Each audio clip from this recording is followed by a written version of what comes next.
Hey guys, Commander Magenta Warrior here.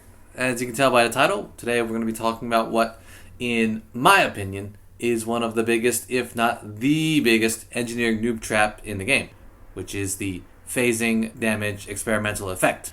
So our plan for today is to show you why you should avoid this particular experimental effect. Quick disclaimer before we get started, today we're going to be talking about phasing in the context of PvE combat. The vast majority of commanders don't do PvP. We're all playing in PG and solo. So the idea here is for the vast majority of targets that you will face, you won't find much use in the phasing modification. Let's get started. First, what is the phasing modification? The phasing mod can be applied to burst lasers and pulse lasers. Actually, it can be applied to plasma accelerators as well, but we're just going to ignore that guy. It splits your damage 90% shields to 10% hull. This makes it theoretically possible to kill ships through their shields. There are two other hidden benefits of phasing. The first is that the damage is direct, so it ignores resistances.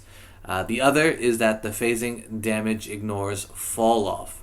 So even if you're dealing reduced damage due to fall off range, you're still dealing full damage to hull. The downside is that the modification reduces base damage by 10%. And the other downside is that when the enemy shield is down, you have no experimental, because your experimental only applies when there is shield.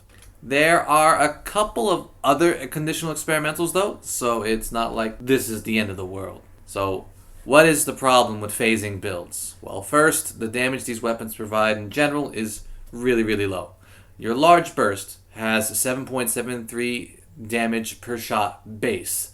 So you put phasing on it, drops to around 7 per shot, and you'll do about 2.1 damage per volley. You can increase this to about 3.6 if you take a damage modification base mod, like short range blaster, but now you have to stay in that special range to do more effective damage to shields. Let's also take a look at some of the base hull values of ships. As you can see, the time it takes to kill some of these things, it's a little high. Especially the hard targets like the Fed Vet, which were the whole reason you got this mod in the first place, right? Now, the next thing you might say is, well, I can just run more phasing weapons. And you're absolutely right. In fact, if you do plan to run the phasing mod, and the whole point of this video is that you don't, but if you do run it, the best way to get the value out of it is to basically commit to the bit, stack them. But now you run into the second problem with phasing, and that's the phasing damage only exists while the shield is up. So once the shield breaks, you're just hitting hull with your reduced damage laser. So the question then becomes, did I do enough phasing damage to make the reduced damage I do after shield break worth it? And for that, I have good news, comrade. I have actually done the math on that. I've developed what I call the Phasing Constant Rho sub H, a hull to shield HP ratio. If the ship's hull to shield ratio is greater than this constant, regular mods will kill the target faster. If it's less, then the phasing damage outpaces the time to kill for regular mods. So now that we know under what conditions phasing would be better, the next question is, in general, is phasing a good mod? And the only way to find that out is to build data from the NPCs. So I conducted the experiment. I gathered data on what kind of hull to shield ratios we're dealing with.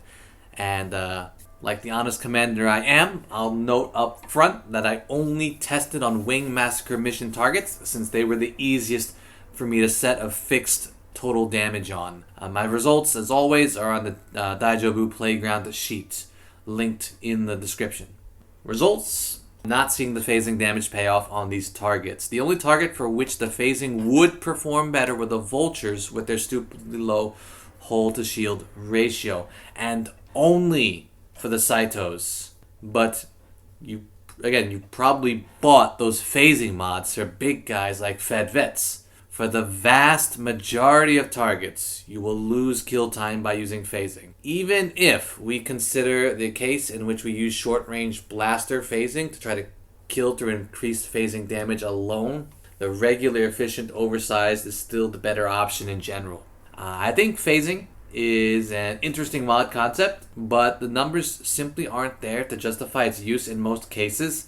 It really works against its own benefit. you lose the mod very quickly because you're going to break the shield quickly. If instead you did 90% hull damage and 10% shield damage, now we're talking a good mod for doing the desired effect. So, to recap, phasing is a noob trap modification. If you must buy it, put it on Cyto Scramblers. And if you must buy it, put it on all or most of your weapons. So yeah, I believe that phasing is one of the biggest noob traps in the game.